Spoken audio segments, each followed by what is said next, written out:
You want to finish what you started? You came to the right place. Them girls that you came with, you might have to part with. Depending on how this thing shakes. Wauwatosa, Kenosha, is in the house. All right, welcome to another episode of The New Look, where we're going to be taking a new look at China. I guess I should say another look at China, because we've had a lot of China guests on, but we've never had a journalist on before, and so I'm very happy to welcome my friend, if I dare call him that, Josh Rogin. Josh, how you doing? Great to be with you, my friend. People don't know this, but we knew each other before you were a congressman. Back in the day, when I was where did we first meet? When I was a Senate staffer? Yep, you were like every Senate staffer dreaming of becoming a lawmaker, but unlike most of them, you actually succeeded somehow. Well, I should say I was dreaming of working in a Scott Walker administration, and thus moved back to Wisconsin to be his national security advisor. But that before that, you were the Middle East professional staffer for Senate Foreign Relations Committee Chairman Bob Corker. That's true, Bob.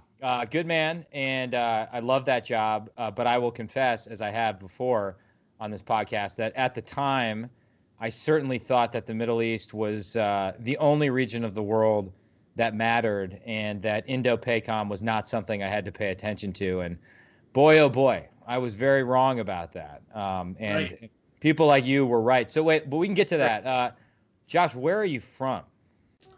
I grew up in Bucks County, Pennsylvania. Went to high school, Ben Salem Township Public School, and went to the George Washington University in Washington, D.C., where I majored in international affairs. I went to what's known as the Elliott School and decided to study Japanese, mostly because I dug the food, and eventually that led me to living in Yokohama, Japan for 2 years as a teacher for the Eikaiwa English school known as Eon. I then came back looking for any Japan-related job I could find, and the only one that I could find was working for the Japanese newspaper, the Asahi Shimbun, which means the Rising Sun newspaper. And I moved back to Washington to be their news assistant. The first day I got there, they said, go to the Pentagon. I said, why? They said, you're the Pentagon reporter. And without any other education or training or knowledge than that, I was covering the Pentagon for one of Japan's two leading newspapers. And they call it the Japanese New York Times. It's considered center left. We were covering Rumsfeld. It was a crazy time in all of our lives, much like right now. And what happened was, whenever Rumsfeld didn't want to talk about the Middle East, which is what most people like you were thinking about at that time in 2004, he would call me and I would reliably switch the conversation to U.S.-Japan relations, and we would talk about that until the bell rang. And basically, I was his foil. And one day I went in and I didn't ask anything, and I saw Rummy in the hallway, and he said, Josh, were you tired today? Could have used you in there. And that's when I realized that this Asia story was something that was vastly undercovered, and we can get to it all, but over the next 20 years, that turned out to be the case. Wait, we got to go back, though. We got to go back to Bucks County. That's a very, that's like my neck of the woods, Midwest, industrial Midwest. Do you still have family there? Do you still feel like connected to Bucks County, Pennsylvania? If you're from like central Bucks County, like Bob Costa territory, then that you get that kind of like rural farmy, like good feeling. But I was from Ben Salem, which is basically Northeast Philly.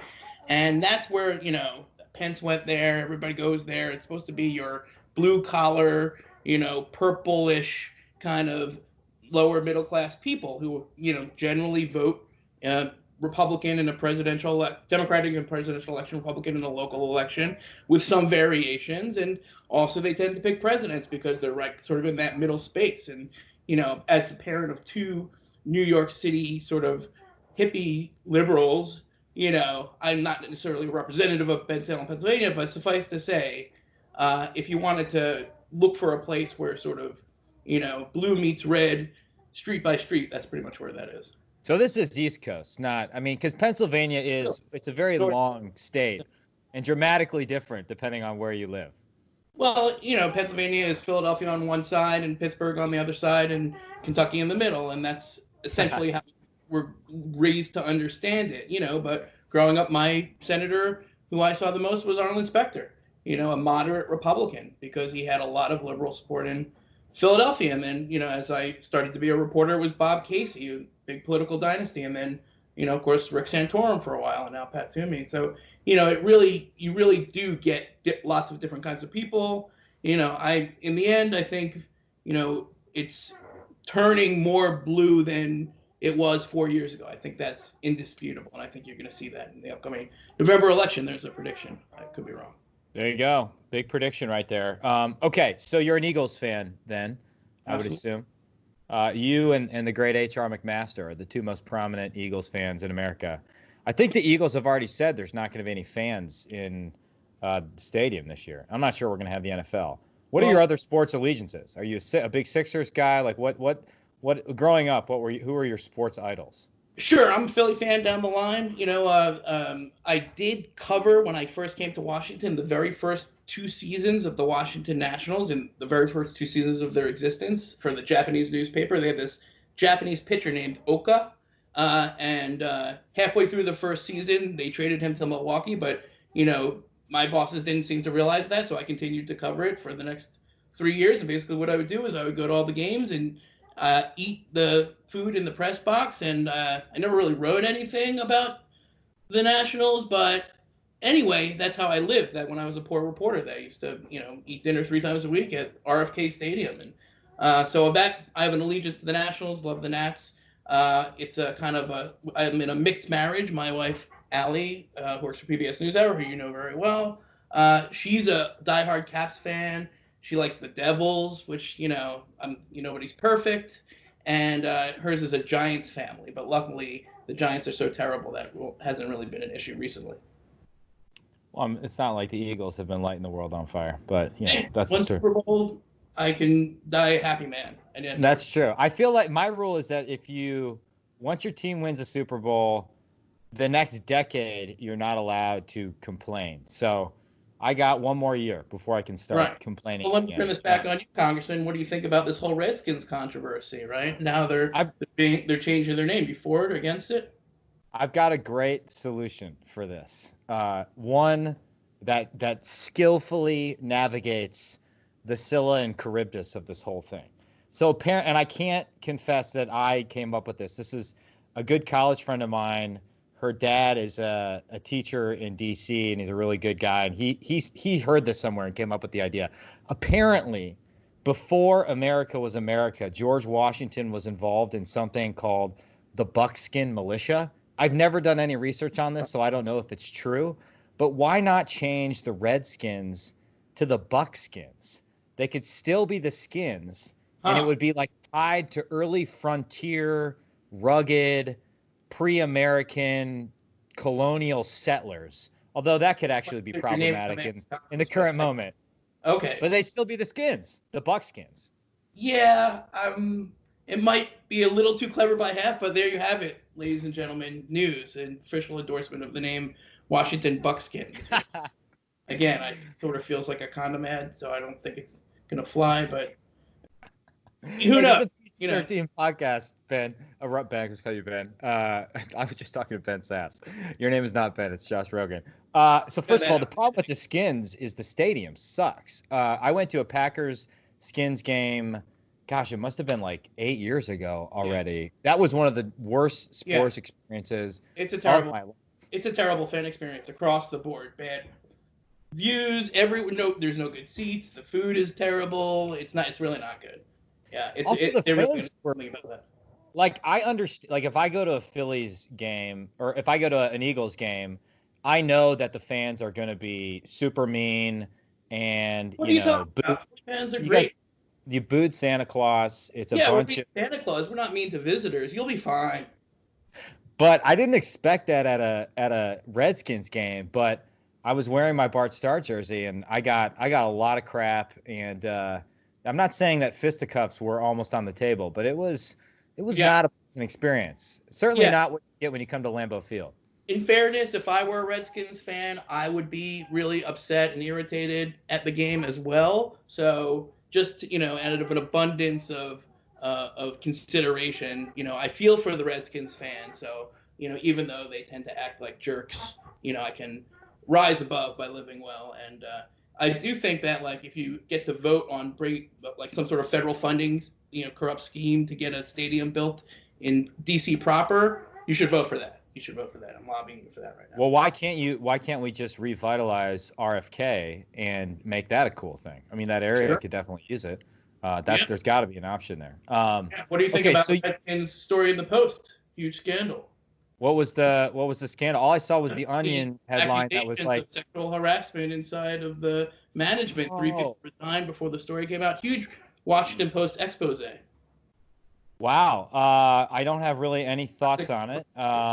It wouldn't surprise me given my perception of the culture of that organization. My good friend's wife, who I went to college with both of them, she was a Redskins cheerleader for a while, so I'll have to ask her whether that was she saw anything untoward in her time there. But interesting. I don't know the details. Wouldn't surprise you. More news on this podcast. Congressman not surprised by Washington Redskins sexual harassment scandal, as broken by the Washington Post. We're making all sorts of news. We're already going into a territory of I will have to pause before I release this. I'm interviewing you right now. You don't realize the whole. Like Bane, you're like Bane, man. Do you feel like you're in control? Never. Okay, so you go to college at G-Dubs. Yeah.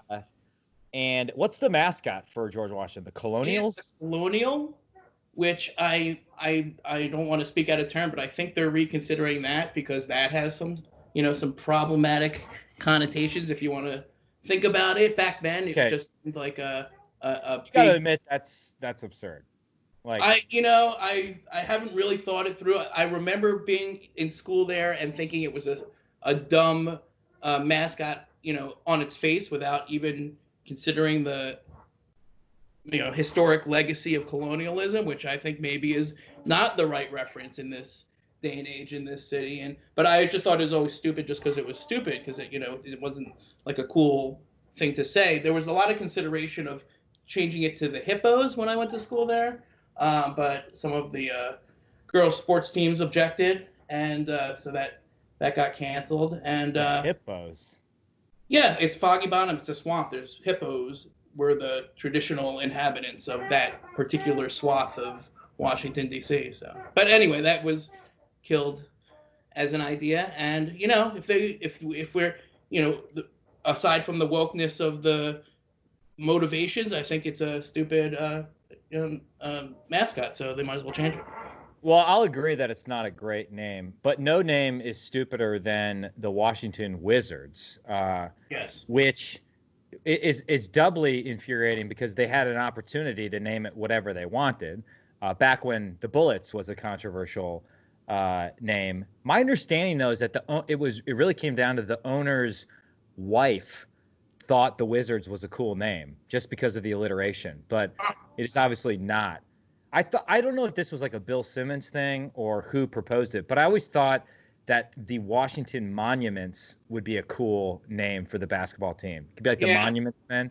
Like that would be interesting. If you want to think about like the gear that you'd have to wear in order to sort of, I'm just thinking ahead here a couple steps. I remember the famous song Bullets Fever, which was written by Nils Lofgren when the Bullets won the championship. I think it was 73, and that was a great song. I listen to that one all the time.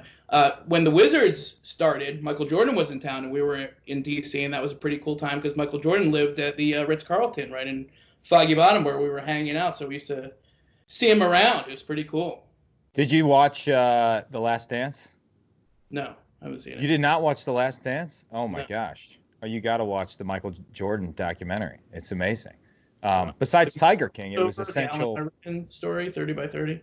What's that? Yeah, it's an ESPN documentary. Okay, wait, we're getting sidetracked here. All right. Yeah, sorry. You study Japanese in college because you like the food, and so you didn't study journalism. And when you went to Japan, you weren't necessarily pursuing a career in journalism. Yeah. You just kind of, I fell completely ass backwards into journalism in my failed bid to become a scholar of U.S. Japan relations. You go to international affairs college, it doesn't really prepare you for anything except for graduate school or some job in like the DC policy world. And that's all I really wanted to do. And I went to Japan to learn the language, and I did. And I came back, and I was looking for that think tank job where they let you just like talk about U.S. Japan Apple subsidies all day and you get paid for that. Sounds pretty good to me. But I didn't find it, and my grades weren't good enough to get into a decent graduate school. So I just kept applying for jobs until I found one. And the one that I found was at the Japanese newspaper, and boom, that was it. I was a journalist, and that's what journalism is. It's not there's no card, there's no identification, there's no badge, there's no degree.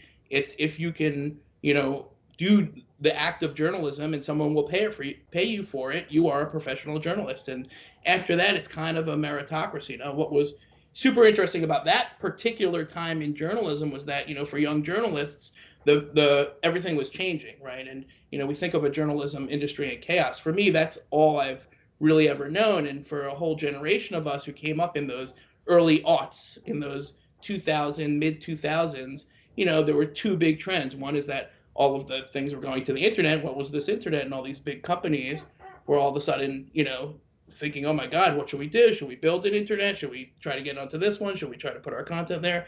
And the second thing was like the traditional model of sort of you work at some local paper and then you write yourself to the regional paper, and then eventually you get the shot at the national paper, and then you get the shot at the metro desk, and then you go to the city desk, and then you go to the national desk, and maybe you get to be a correspondent. That was all gone. And it was sort of more about sort of just getting, to the place that you wanted to be with however you could. And some people did that by being like very clever bloggers. And some people did that by, being like a good thinker and a good writer. And some people were just really dogged reporters.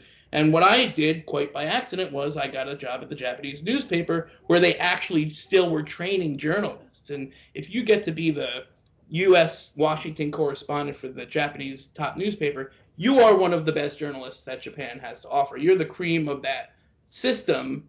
And these guys were killers, and they knew things, and they knew how to source, and they knew how to dig, and they knew how to, find the edge of the news and sort of push it forward just enough without going over the edge. And, these were tradecraft things that a lot of young journalists weren't taught. It's not something you could learn in a graduate course. So by watching them and by having them help me, I sort of learned how to do the job on the job. And I also got to do the other thing that I wanted to do, which is, hang out in policy circles in Washington, talk about Japan. And of course, that meant talking about China. And so that accidental opportunity actually gave me sort of a policy background and a journalism trade skill set that gave me a little bit of an edge. And using that, I eventually got another job, and then another job, and then another job, and then managed to somehow survive all these years. And here we are. And so I think, for a lot of the journalists who came up in this era, it was chaos is just the way we sort of understood our industry to operate. And, everybody had their own path, but there was no system. There is no system. And, my story is unique, but they're all unique. And essentially just what you have to do is, find places that are willing to pay you to do the journalism that you want to do, and then keep doing that as long as you can until, something will always happen. The turnover will always come. And each point you get to decide whether or not you can keep doing it the way you want to do it. And if someone will pay you, then great. Before we go to China, did Japan, how long did you live there? How fluent did you end up getting? Are you still fluent? And did it live up to the hype, both in terms of the food, but also the people and the culture? I'll answer that in backwards order. The food, the people, and the culture are amazing. I consider Japan my second home. I still go there 5 or 6 times a year until the corona. It is what I call the most unique place on earth, developed in a culture and a society and an art and a sort of sensibility that you cannot find anywhere else, and is remarkably preserved in some ways over thousands of years. If you haven't been there, go there. The food's out of this world. Did you eat at Jiro's place? No, I've never eaten at Jiro's place, but suffice to say that the sushi you're going to get there is unlike any sushi you've had before. So whether or not you're able to get a reservation at Jiro's, if it's even open, go there. You're going to love the sushi. I'll give you a couple of good recommendations you can email me. As far as, what was the other part of your question? I totally forgot. How fluent did you get? And I forgot what the first question was. There's two types of fluency in Japan. There's the cultural fluency and the literal fluency. And, they're related because so much of being successful in Japan is about understanding how they think and how they interact with each other, and the cultural idiosyncrasies that make them feel like one community, even one family. And in that, I'd say I got about 20% done in 2 years. And if I spend another 20 years, I might totally get it. But 20% is pretty good. And I've developed relationships there that I prize. On the language, same thing. I'm what they call functionally illiterate. I can speak and understand Japanese. I can't read or write it. That seems to be good enough to get around. And and without being a linguist, it sort of gives you a peek into a part of Japan that a lot of foreigners don't see. Okay, I have one more Japan question before we go to China. Sure. What did you ever have any run-in with the Yakuza? And is cutting off of pinkies an actual, which features prominently into every Yakuza movie I've ever seen? And Giri Haji on Netflix now, is that a real thing? That is a real thing. More common in the past than it is now. But yes, I have. Basically, if you're interested in the Yakuza, if you're interested in that whole world, do two things. Go read Tokyo Vice by Jake Adelstein, a good friend of mine, amazing reporter, who actually worked for the police part of the Yomiuri Shimbun and broke a huge story that brought down a huge mafia Yakuza boss. It's a crazy story, and he tells it in this book. And that's the guy you want to go to. My experience with the Yakuza was a little bit different. We had this town called Kawasaki, which is in between Tokyo and Yokohama, and that's where all the Yakuza hang out. And I had a couple good friends who lived there, and we used to hang out at this bar, and we was just sort of, it wasn't like your top tier Yakuza guys. It was like the young guys who are not like, they haven't been made yet, but they've got some scams going, and they're trying to like get noticed in the community. And we would all hang out in that bar, and we had like lots and lots of great times that I can't exactly go into in this forum. But suffice to say, I got a taste of the culture of it, and it's pretty interesting. Although I would like to at this point explicitly state that law breaking and a lot of their other activities I reject. Josh Rogin denies affiliation to Yakuza. Another headline from this podcast. I saw nothing. Okay. I know nothing. And has all 10 fingers on his hand still. So Yakuza in Tokyo, in my experience, is sort of like what they do most is they lord over the other crime industries. In other words, every ethnicity kind of has a different section of the petty crime business. Like the Israelis have these tchotchke shops, or at least they did at this time, around the train stations where they would hawk crap that they had imported en masse from Thailand to like Japanese girls, and that was an illegal business, but it was overseen by the Yakuza. I knew some Iranians who did some passport work and some, recreational hashish trafficking, and then the North Koreans, they had the gambling, the pachinko, and some of the harder drugs, and so it was apportioned in that way. And they said that Tokyo was the only place that the Iranians and the Israelis really got along, and I witnessed that. That was the case because they were all sort of in that sort of gray, shady world. And what the Yakuza did is they managed that. And they, took a piece for themselves, I'm sure. Okay, so you go from notable Yakuza apologist to coming back to the U.S. Was there a moment in your mind where you really started to take notice of China, and sort of, did you come into that discussion with any preconceived notions or a sense that that we were underestimating the Chinese threat in America? What was kind of your introduction to following the CCP? Yeah, sure. So, I mean, having gone to school in Washington and interned in Capitol Hill and interned at the Brookings Institution, I had a little bit more exposure to, and studying U.S.-Japan relations, U.S.-Asia relations, I had a little bit more exposure than most at that time. But what really woke me up was when I was working at a law firm as a paralegal, before I had gotten the Asahi job, when I just got home, just to make ends meet. And I stumbled upon, as part of an unrelated case about Sudan that I was working on, I stumbled upon a trove of State Department cables that were filled with details of horrendous abuse of power by China inside Africa. Okay, and I ended up sending these to my friend Josh Eisenman, who you may know, who's a professor now at University of Notre Dame, and we wrote an op-ed in the Straits Times of Singapore. This was before I was a journalist. I was working as a paralegal, about Chinese activities in Africa. And the things that were in these documents were so egregious and so sort of shocking when you just think about them. And basically what they were doing is they were, paying off the government of Sudan, and then for the oil that they had, and then using part of the payoff was help giving them all sorts of crazy weapons, which they were using to commit genocide against the people of southern Sudan. And then they were shipping thousands of Chinese slave laborers to go build the oil infrastructure on the land where the people had just been killed by genocide. And it was such a comprehensive scheme, and it was so well organized and well funded and going on underneath everyone's sort of, approval and vision. When we wrote it, we were like, oh my God, will anybody care? And as it turns out, 16 years later, now that sort of example is everywhere.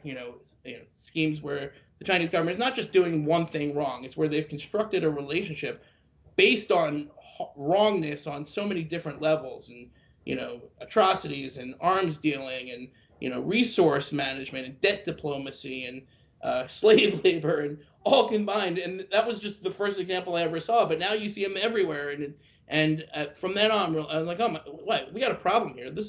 We're not doing anything about this. Maybe we should, And then when I started working for the Japanese newspaper, you get into that community of Asia hands, and of course at that time, and even as now, but even more then, they were split. You sort of had the people who they called it red team, blue team. The people who were this is going to be okay. If we manage this right, this is going to be fine. The goal has to be to get China to become what we want it to be.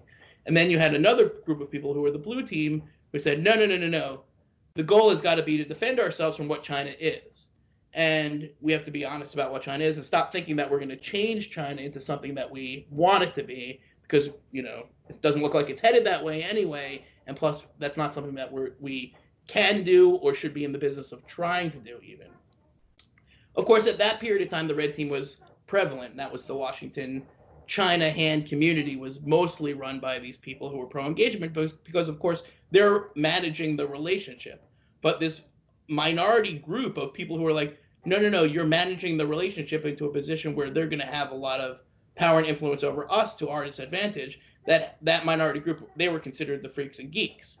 And over 15 years, again, sort of, you've seen a total shift. And mostly because I argue the Chinese government's behavior, and because they've validated the sort of predictions at that time, or at least the analysis of the blue team, which was, hey, this is a system that's getting more aggressive, more repressive, and more threatening to our interests and our values, and we got to do more about that. Now that seems obvious, I think. I mean, there's still now the view that like, oh no, we just have to encourage them to become more like us. That's still here, but now that's the minority view. So over that 15 years, I've seen a complete shift, but most of that shift actually has happened in the last 3 years or so. But the warnings that the blue team were putting out there obviously predated Xi Jinping's accession to become general secretary, correct? Well, yeah. I mean, you could take it all the way back to 1999, the original sin of granting China permanent trade status and most favored nation status, and admitting China into the WTO, which sort of created a series of like economic evolutions both inside China and around the world that we're now only beginning to sort of try to address the problems with. So even at that time, there was still a lot of concern about the Chinese Communist Party and their actions, but that concern was coming mostly from communities of interest. Like if you were in the religious community, you had a big concern about the CCP in 1999 because they were persecuting religious minorities egregiously, although not as bad as now. If you were in the trade community or the manufacturing community, you already saw the effects of Chinese predatory economics on your manufacturing base and so forth. And then on the other side, the pro-engagement was, of course, the Wall Street people and also the academics and also the scientists who, for different but mostly well-meaning reasons, had an interest in promoting closer ties and closer relations, which inevitably meant more vulnerabilities. Now, there was always a middle lane of like, hey, can we walk and chew gum? Can we engage with Beijing and also hold them to account? And if you asked any Secretary of State from here back to Kissinger, that's what they would say we were doing, right? It's not a polar opposite. You're not, 100% Cold War or 100% engagement. It's always somewhere in the middle, but it vacillated back and forth. The two big turning points that I saw was, 2008 financial crisis, okay? That was a huge opportunity for the CCP to sort of reframe its role in the world and to really sort of expand and project its model and sort of, take a more sort of outward-looking approach. And then, of course, the rise of Xi Jinping, where it became very explicit. And if you just read Xi Jinping's speech in 2013, you will see that he basically lays it out as simply as you can, and that this is going to be a new era for China, and China's going to play a more active and more assertive leadership role in the world. Again, which on its face is neither good nor bad. There's this perception that that China's rise is a bad thing. No, I happen not to believe that at all. I just happen to think that the actions of the CCP, as they get worse and worse, are things that we need to deal with one way or the other, and we can discuss how to deal with them. So, and then, of course, the next big pivot point was when President Trump got elected, and that's a complicated story, but basically that's when sort of the American system started to turn to respond to the thing that had happened in 2013. And that sort of two huge things, changing at once, that sort of created the clash that we saw over the last 3 years, and that contributes to the trade war and the war of words, and now the war over the coronavirus, and that's we're in this period of huge destabilization and chaos and sort of uncertainty, and all that comes at a time in U.S. China relations where both sides are more than ever sort of retreating to their own sort of in one sense nationalist instincts. So that creates a lot of risk and a lot of danger, but it doesn't sort of change the fact that, just to get back to where we started, that if you wanted to look back to 1999 or 2003, it seems that the pessimists were right? It's hard to deny, and I don't think you could say that's our fault, because the optimists were in charge of the policy. So we tried the thing that they wanted as long as we did, because the optimists were in charge of the policy, and the pessimists always were just sitting in the back saying, okay, well, let's see what happens. I guess we have to try this optimist policy. And now it should be, I think it's clear to almost everybody that it didn't work. All right. And that's not the way China is going to go. It's not going to become a more open, liberal government anytime soon. We can't fool ourselves into thinking it's super fragile, or that the Chinese government isn't powerful, or they don't have a firm grip on power. I don't think any of that's true. I think, we have to just sort of have an honest conversation about what we're dealing with the Chinese Communist Party that is, again, increasingly repressive, increasingly aggressive, and expanding in, all sorts of ways that threaten our values and our interests in some ways we're going to have to tolerate, some ways we can't tolerate. And that's the discussion of our time, is what are the things that we have to stand up for? What are the things we can let go? And how do we have this relationship with China that's not going away, with a very powerful CCP that's not going away, where we don't get into an armed conflict, but we do protect our interests, and we can't change their behavior, but maybe we can shape their decision making, let's say, in a way that they could be incentivized to make less terrible decisions, because the decisions they're making these days seem pretty awful, actually. Well, and I think it's going to be impossible to go back to the status quo ante, even if Biden wanted to, and even if the theory, even if he wins, and their whole theory among him and his advisors is that frictions in the relationship are just a product of Trump, and therefore we can go back to, more productive relationships afterward. I just don't think the CCP is going to allow that to happen. But I wonder, certainly the red team view, though wrong, and though at least partially influenced by financial incentives and wanting access to the Chinese market, there was a logic to it, right? Integrating China in the global economy, monitoring behavior. Do you think it didn't work out just because we failed to understand the nature of the party state in China? and just the anxieties of party leadership? What do you think where was our blind spot? Right. Where did that break down?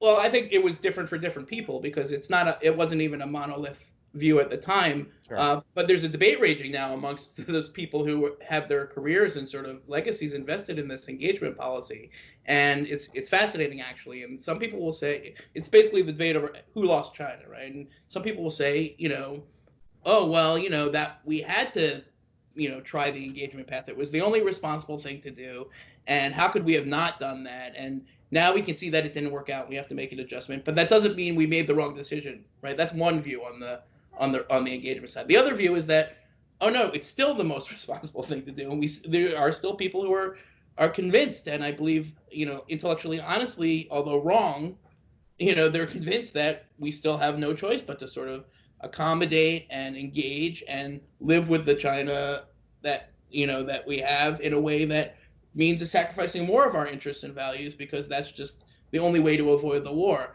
I again, because I think you and me are people who are prepared to say no. A big part of that engagement strategy was misguided from the beginning. It's easy for us to sit here and say, oh well, all of you people were wrong, because we're not burdened by the sort of legacy of all this bad policy and all these bad decisions. In the end, I think we are where we are, and I think the China hand community gets wrapped up around itself trying to figure out who to blame and who's more stoogey than who and who's taking money from who.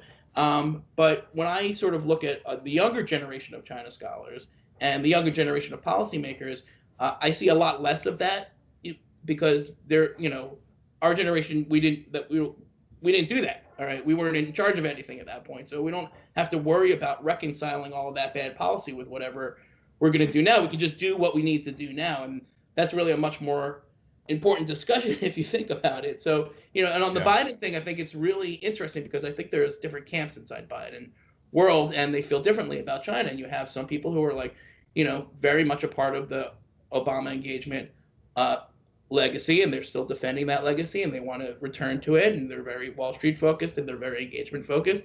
And you could see a scenario where Biden comes in and everything's got to be the anti-Trump thing, and he's like, okay, well now we're going to have a détente with China, and look, we're reducing tensions and are a peacemaker. And in that scenario, he would take these tariffs and trade them away, right? And oh, tariffs are bad, so we'll trade them away. And what do we trade them away for? Well, let's see. And then there's another camp. There might be more than two, but just for the sake of this podcast, there's another camp that says, no, we need to basically have a Trump light strategy on China, which is like, take the good things from the Trump China strategy, which is like calling things by their names, acknowledging Chinese bad behavior, maybe, sanctioning some of these companies that are doing horrendous things, and then we need to add a sort of like, liberal, small L liberal sort of, world order frame around it, which means fixing relationships with allies, doing more, something like TPP. We won't call it TPP, but it'll look like TPP, but we won't say TPP. And then, actually make this a strategy that you could, call an international strategy. And, the Biden people say Trump administration has no China strategy. That's wrong. They have like 20. And it depends who you talk to. Everyone's got one. They're just not all the same thing, Wait, so to dig into that, is your view then that while the national security strategy is the strategy on paper and certainly represents a dramatic reorientation with respect to China, that implementation of it has been varied? Yeah. You were there. It's sort of like that was a real thing, but that exactly, approximately 20% of the government thought was the China strategy. And then if you talk to Steve Mnuchin or Lighthizer or Gary Cohn or Rob Porter or like they never read the national security strategy. They have a national security strategy, a China strategy of their own. It had nothing to do with that. And maybe the parts of the relationship that they managed were following their strategy. And then, Trump had his own strategy, which changed over time, in which he often stated in an inarticulate way, to say the least. So that was very confusing, but that also had an impact on all of the other ones. So what I documented excruciatingly over the last 3 years was how these different sort of camps inside the Trump administration fought for control over the policy, and each of them had a theory of the case. Now, spoiler alert, it turns out the Hawks won, right? And it turns out that national security strategy that McMaster wrote had more impact than you could have thought, because in 2020, and here we are in July 2020, we're all stuck in our homes. The U.S. China relationship is in shambles. And again, I attribute most of that to the actions of the Chinese Communist Party. Not all of it, but most of it. And now a much more hawkish approach to China seems much more obviously, pragmatic and rational and appropriate for to push back against the things we see them saying and doing. But in 2017 or 2018, that wasn't the case. People didn't know which way it was going to turn out. And the national security strategy was like just one sort of, attempt to say this is the Trump-China strategy. In the end, it became a mix of all these things. And that mix is very, very hard to understand because it changed over time and sort of ebbed and flowed based on the president's instincts. And what's remarkable about Trump is that he actually has a very consistent view of China. I mean, when I say consistent, I mean back to 1989. It just happened not to be the view of any of these camps. It was just his. And it was arbitrary, and it was, not based on like strategery or, foreign policy or like, a deep understanding of the roots of, diplomatic contention. It was just based on his experience and his instincts, and that had a huge role too. So again, it's sort of like you could look at all of that. You could say, well, it's a mess, and you'd be right. But what Biden people might do is they might take the parts of that they like and keep those going, and then add the stuff that makes it more Democrat and more, multilateral and all that stuff. That's one way they could go. The other way they could go is they could just take it all and throw it in the garbage and go back to what we had under Obama. I think that's the fear, the concern, I think. So do you think the Hawks would have won? So the Hawks would not have won, in your view, absent coronavirus. So, and I would say that I don't think we can attribute the fact that we have a very tough China policy to the Hawks inside the administration had better Machiavellian tactics. You know what I mean? Because I don't think that's how it played out. I think they placed a bet, and their bet was that the Chinese government would prove to both President Trump, to the American public writ large, and to a lot of other parts of the administration that they were an unreliable and in fact dangerous partner to deal with, and over the 3 years the Chinese government proved the Hawks right. It does seem, by the way, that in the last month we have unleashed our wolf warrior diplomats on China, right? I mean, at some point there must have been a meeting saying, okay, Director Wray, you're giving a speech. Barr, you're giving a speech. O'Brien, you're giving a speech. Like Pompeo, you're batting cleanup here. Like, it's like game on right now. That's essentially what happened. I mean, so basically what happens is that the president sets the ceiling for the China policy. So this is how much we can do at any given time based on the other dynamic and his other priorities. And once the corona thing went real bad, and the politics for Trump, remember that if you're thinking about the president, he's thinking about his reelection. And for a long time, he could reasonably be expected to understand that a trade deal was good for his reelection. And good for America, sure, if you're thinking about it from his perspective. So, of course, he would prioritize that above going over after Huawei, or much less standing up for the Uyghurs, which apparently he doesn't care about anyway. And all those political calculations changed for Corona. So if you want to know what Corona changed, it changed the political decision-making for the person who's the commander-in-chief, because all of a sudden there is a phase one deal. Nobody seems to really care about it. It's not really making a big economic impact one way or the other.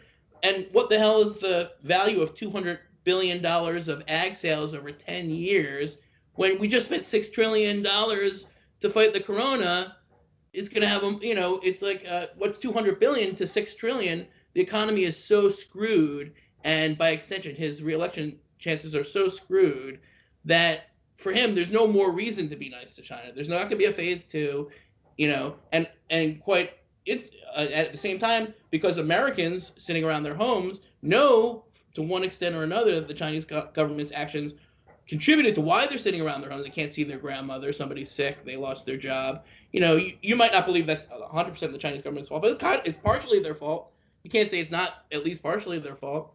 So the politics changed too, and even Democrats know that tough on China is a good political line now. So all of the So even if you are like the stoogiest sort of engagement appeaser, whatever, you can't say that anymore, right? That's politically stupid thing to say.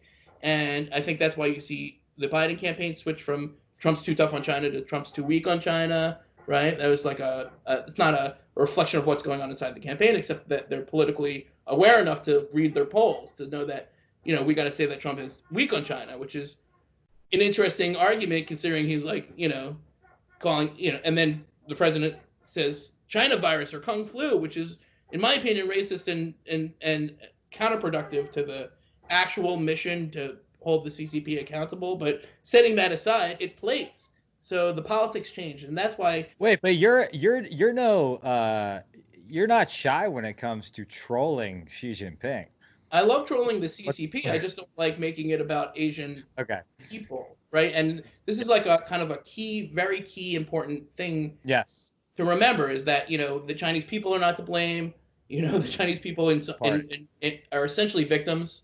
Although I understand that they don't all feel that way, and that's a complicated subject. But the blame goes to the party, okay, and the people in the government who are perpetrating all of these horrendous behaviors and crimes against humanity. And let's remember what we're talking about here: mass atrocities. Some would say ethnic cleansing, some would say cultural genocide, and it's not isolated. They're doing it against the Tibetans and the Uyghurs and the other ethnic Muslims and God knows who else, and persecuting, you name it, they're getting persecuted. The doctors, the journalists, the Christians, the scientists, the dissidents, the lawyers, right? I mean, so if you just step back from the politics for a second, we can, as free-thinking human beings in a free and open society, just admit to ourselves. I don't think anyone can say anything that this isn't true, that this is the most repressive, in some ways evil regime in the world, committing mass atrocities on our watch that we're watching. And now we can have a debate over what we should do about that, whether we should care. I happen to think we should. But regardless, just to get back to where we started, the American people are sort of now forced to sort of reckon with that, because now it's their system, the way that they've handled this pandemic, is affecting all of us, and that's scrambled the politics in interesting, sometimes productive, sometimes counterproductive ways. What do you think is the most plausible hypothesis for the initial outbreak of coronavirus? Yeah, I know. I mean, I've written about this, and I think the most plausible hypothesis is that that the Wuhan Institute of Virology, which was studying hundreds of bat coronaviruses, doing all sorts of experiments on bat coronaviruses, and then the bat coronavirus pandemic emerges less than a kilometer from the lab, and then you had a total shutdown and censorship of information about the lab. Then you had some weird information coming out of the lab, which doesn't match a lot of the other information. Then you had an official Chinese government story that had emerged from the market. Then you had Chinese research showing that the first cases didn't come from the market. Then you had the Chinese government actually quietly withdraw its contention that it came from the market. The official Chinese government story now is that it did not come from the market. We just don't know it. Then you had another layer of censoring and restriction of research. And I think there's a huge circumstantial case, and I know that a lot of people inside the government and some people inside the intelligence community and a lot of people in the scientific community agree with this, that the circumstantial evidence points to a relationship between the lab and the outbreak. That doesn't mean it's a bioweapon. That doesn't mean they created it on purpose. It doesn't mean they intended to release it on purpose. And I'm not saying any of those things. I'm saying somehow this bat coronavirus, which originates in the province of Yunnan in southern China, got to Wuhan, okay? And meanwhile, 100 other coronaviruses that are bat coronavirus from Yunnan were being studied in this lab. Now, that's not a smoking gun. There is no smoking gun. I think if the CCP found the smoking gun, they buried it and killed anybody who knew about it, because that matches their behavior during this pandemic. Now, but I think the strong circumstantial case is that there was some accidental leak from this lab. Because, and in other words, so the virus, the strain of virus can be traced back to Yunnan, so therefore it couldn't have just emerged organically in a wet market in Right. Wuhan.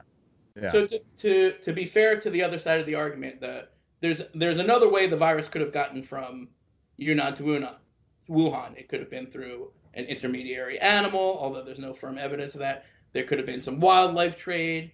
It could have come from a bat in Wuhan. You know, they just never.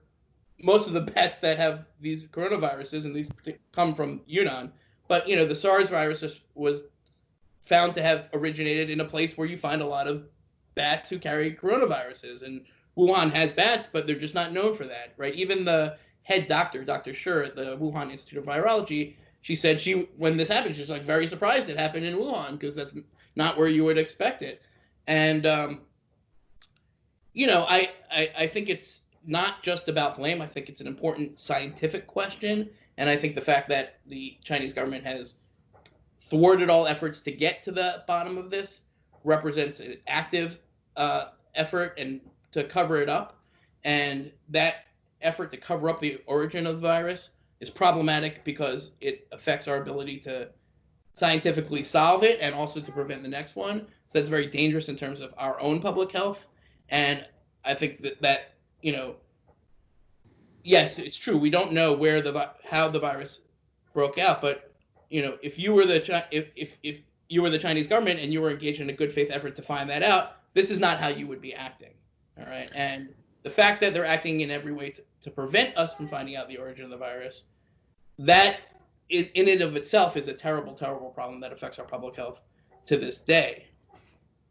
Now, we should be fair and recognize the third hypothesis, which is that the U.S. Army brought it in to China, and that is the one being propagated. As alleged by he was the deputy spokesperson for the Chinese deputy spokesperson. That connects to something I want to ask you about. I mean, I think it's easy for us to characterize some of the wolf warrior diplomacy and sort of look at what the CCP is doing as very ham-handed. But the fact is they've quite effectively been able to co-opt elites in America and the UK and around the world. You've written about how they use the swamp against us. Can you talk a little bit about sort of the way they throw money around in order to see pro-CCP narratives emerge in DC and other parts of America? Yeah, this is really interesting, actually. So, you know, you talked about two different things. One is sort of how we see Chinese diplomats acting in new, more aggressive, kind of more crazy ways, you know, in concert with Chinese state media, in concert with, you know, Chinese troll armies on social media, in concert with sort of voices, co-opted voices in Western societies. There's a new book out about this now, or that's coming out now, called Hidden Hand by Clive Hamilton and another guy. He wrote the book Silent Invasion, which is sort of the Australian version of, you know, how Chinese influence operations work in that society.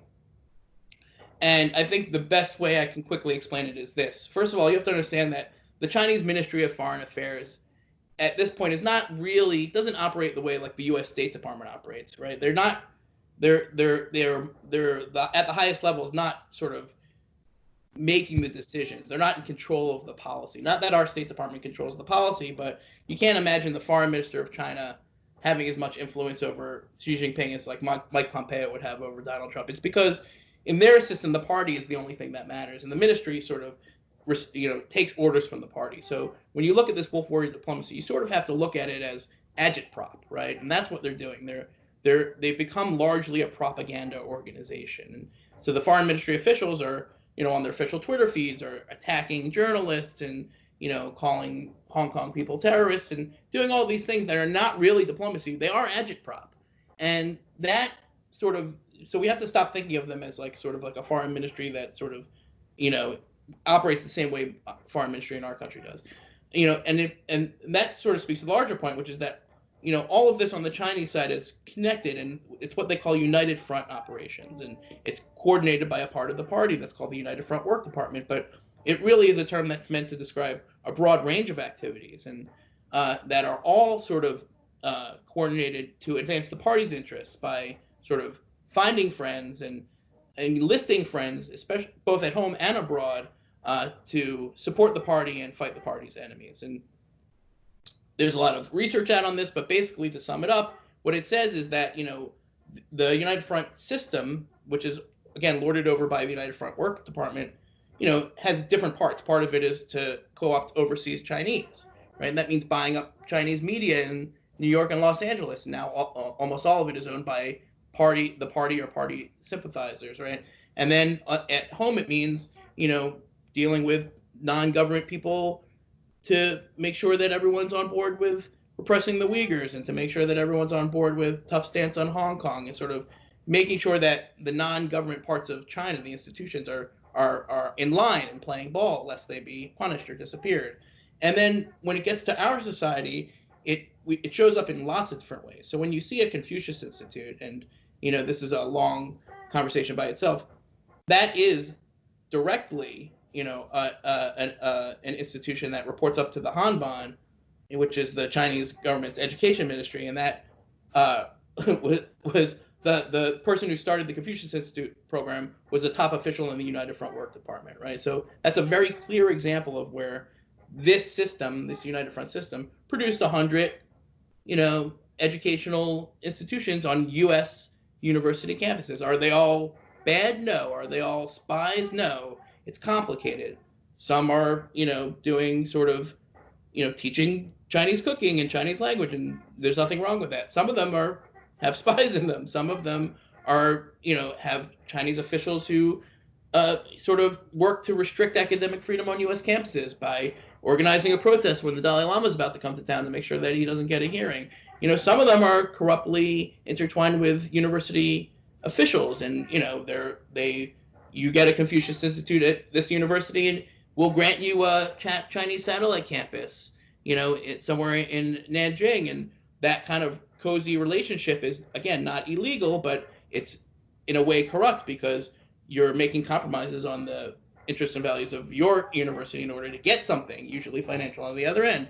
And then you can talk about the Wall Street companies and the all of this other stuff, which is kind of a separate topic. But the point is that Chinese influence operations in the United States are not like Russian influence operations. When the Russians come in, it's clanky. It's like a military operation. They set up a team of people. Okay, we're going to do this on the internet now, and we do it for a specific amount of time with a specific objective. And we've kind of gotten used to, since 2016, of spotting it. But the Chinese influence operations are much more long-term. They're much more relationship-based. They're much more targeted at elites rather than at, like, you and me. Well, I guess you're an elite because you're in a congressman, but they're not targeted at me. Clearly, I'm in a very elite basement here with my elite 1919 Packers hat. I got champagne on ice. I know for a fact that the United Front targets congressmen, so just keep your eyes open. That's all I'm saying. But anyway, the point is that we have to think about it differently, and it's a difficult thing to talk about because it's designed to be a difficult thing to talk about, and that's the difference between Chinese influence operations and other countries, and that we've been blind to it for so long that now, as we start to sort of peel back the curtain, we're seeing it everywhere, and that can lead to overreaction. That can lead to sort of a paranoia, and that's something we have to work to avoid. But at the same time, it's mostly an education process. So we have to educate sort of first our lawmakers, then our government, and then our universities, and then our tech companies, and then our media, and then hopefully everybody in America, that this is a thing that's real. And it's not fear-mongering to say that the Chinese Communist Party is doing lots of things in your community to try to influence you to protect the party and to advance their interests at our expense. That's a reality, and then how to deal with that is sort of the discussion that we need to have. Well, we had the regional chargé d'affaires, for lack of a better term, reach out to the state senate lawmakers here in Wisconsin, asking them to pass a resolution praising their response to coronavirus. So, I mean, even in Wisconsin, it's happening. Did they do it? Endless. No. In fact, Roger Roth, who's a great guy, he made public his response, which was basically like, "Go F yourself." It was amazing. To his credit, and you have to think, why would they care? Why would they want that? Yeah. And the answer is because they're doing it everywhere, because this is a very large, comprehensive effort, and You know, Doesn't it sort of speaks to almost a profound insecurity, and maybe that's just the nature of the CCP party state, just this constant paranoia, or maybe a function of the century of humiliation. I don't know, but it's almost comically paranoid. yeah, and and I think every country does soft power, right? And every country Yeah. does spying, and there's nothing wrong with soft power, and there's no country that doesn't do spying. What's new about this is that it's neither soft power nor spying. It's right in the middle, and so it's hard to spot. It's done in a covert or corrupt or clandestine manner, and that is what makes it sort of malign and nefarious, and that's why it's something that we've been asleep to for so long. Well, we'll have to have you back for an hour on United Front work and the work that Alex Chosky and Peter Mattis, the most important Mattis that nobody knows, Peter Mattis, have done on this front. But I want to close with some more fun questions. You have time for, if we go a little bit over here, for a lightning round of fun questions? Let's do it. Okay, what's your best John McCain story? Wow, so many. I put you on the spot there. Or best John McCain joke that he told many times? I'll tell my favorite John McCain joke is that he would always quote Mao Zedong, and he would say, as Mao Zedong always said, it's always darkest before it goes completely black. That's right.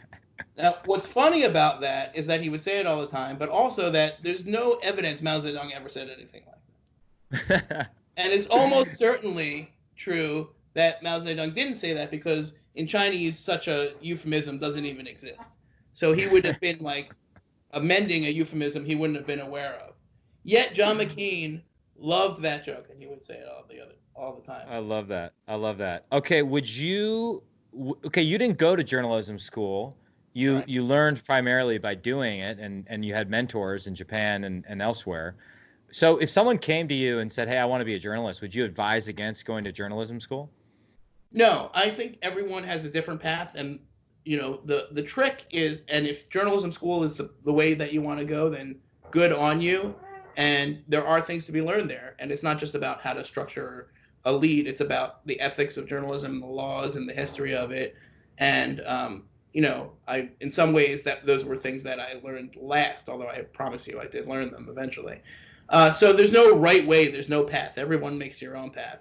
The trick is to get that first job. And journalism school is a great way to get that first job. It gets you the connections to get you that first job. If you can get that first job without going to journalism school, then don't go to journalism school. If you can get that job without, spending $60,000 in 2 years of your life in a classroom, then why would you do that? If you're determined to go to graduate school and then become a journalist, go study something that you can write about. Develop an expertise. You're much more likely to be successful in journalism if you know something. You don't have to, but the fact that I knew a little bit about Asia and traveled there and studied there and spoke a language, that's how I became a journalist. That's literally the only leg up that I had. So find a gimmick and find something that you could study that might give you a chance to get that first job. Has there been a great movie made about Japan that you would recommend? Or a Japanese movie that you'd recommend? The best Japanese movie. I'm assuming The Last Samurai with Tom Cruise is not. No, not that. Not Memoirs of a Geisha. Not The Rising Sun. Not Die Hard 1. Oh, that's a great movie. It's just not a great Japan movie because it kind of character. How does Die Hard 1 have The Nakamoto building? That's the whole thing. Oh. The Nakamoto building.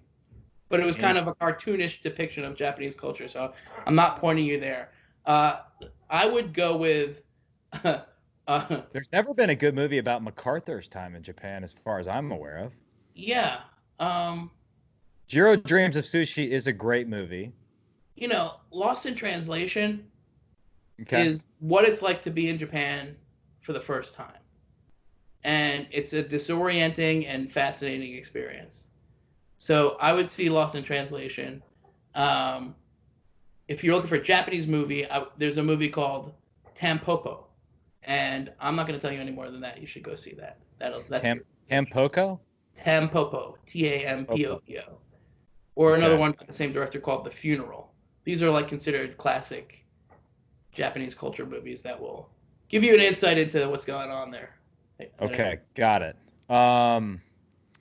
Okay, final fun question. Will the NBA ever stop bending the knee to General Secretary Xi and the Chinese Communist Party?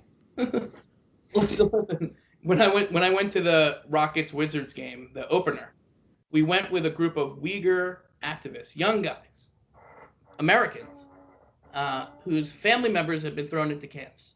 And for years, they had been begging for some attention, gotten none of them. But we went to that game and we chanted, Google Uyghurs, free Hong Kong, educate LeBron. Okay? And the people loved it. And, you know, that NBA scandal, I think, is important for two reasons. One, it woke up an entire generation of sports fans to what it really means to have a Chinese Communist Party that won't let you tweet what you want. You can't tweet what you want in America, or the Chinese Communist Party will destroy your company. Try to destroy the whole league until you kowtow and crawl back and apologize profusely for tweeting what you want. Secondly, it brought the Uyghur issue out of the basement, out of the part of our society that, you know, most people don't bother to turn their heads toward, which is the human rights community, and made it into an issue that people can understand, right? And so for the causes of freedom in Hong Kong and for an end to the atrocities of the Uyghurs, you know, the fact that the NBA was tortured and persecuted, and that all the players and even some of the owners didn't know what to do. You could make that the story if you want. You could, yes, they did things wrong. Adam Silver did things wrong. The players did things wrong. But rather than bash the NBA, which is fun, sure, why don't we turn this into a story of, oh, wait, this is not really about the NBA. This is about America's freedom. And it's about what the Chinese Communist Party does to Americans, American companies, American citizens who dare to point out that there's atrocities going on in the world. Okay, so we could spend our time bashing the NBA, or we can spend our time speaking truth about the Communist Party. I think it's more productive to do the latter. I like that lens. I also think it would just be a great career move for a James Harden or a Giannis or whoever to just put free Hong Kong on their jersey and see what happens. I mean, they get a ton of attention and end up being one of the most popular players globally, though there would be a backlash to it. Okay, this is the final question, and it's a somewhat serious one. You already answered the one that I usually ask, which is pretend you're here. I don't know if the Eagles are playing the Packers at Lambeau this year. You did play us last year, the Thursday before my wedding, and you beat us. And I just had to call the wedding off as a result. But if you come back for a Packers game, we're having a beer before the game, and a young Wisconsinite comes up to you and says, Josh, I love your writing. I heard you on Mike Gallagher's podcast. I'm one of 10 listeners in his podcast. I loved your career advice, but what I really need is writing advice. Well, you have to write a column every week. It has to be in simple and direct prose. You know, what writing advice would you have for that young Wisconsinite? Right. Rule number one, write every day. There's nothing else you can do to become a better writer than to keep writing. That's it. Write every single day. Something, even if it stinks. Just write something every day. Rule number two, after you write your first draft, go away, do something else, have a beer, go to sleep, come back the next day, and cut half of it. Okay? The biggest problem with writing these days is that it's too long. It's too verbose. You know, people get too caught up in the prose. You got to communicate. Simplify everything. Short sentences, not the ideas. The ideas should be as complex as your heart desires, but the writing should be clear and simple. And number three, choose something to write about that somebody wants to pay you to write about. Okay? And then try to merge that with something that you like writing about. Okay? Because if you have one or the other, if you're writing something that somebody will pay you for that you are tortured by, you'll never be happy as a writer. Trust me, it doesn't pay well enough to do it if it doesn't make you happy. if you're writing about something that you love but no one wants to pay you, then eventually you're not going to be able to do it as a career. You could do it on the weekends, but if you want to be a professional, then you have to be writing something that somebody is willing to pay you. So it doesn't mean you want to start from the things you like or the things that will pay, but eventually you got to find the Venn diagram intersection of those two worlds, and then practice every day and try not to be too wordy, and I think you should be fine. That's great advice from America's top journalist, certainly when it comes to U.S. China issues, Josh Rogin. Thank you, sir, for taking some time, and I look forward to seeing you in person soon. All right, be safe and healthy, my friend. Take it easy. Bye. The dude about, yeah. The dude about. The dude about, yeah. The dude about.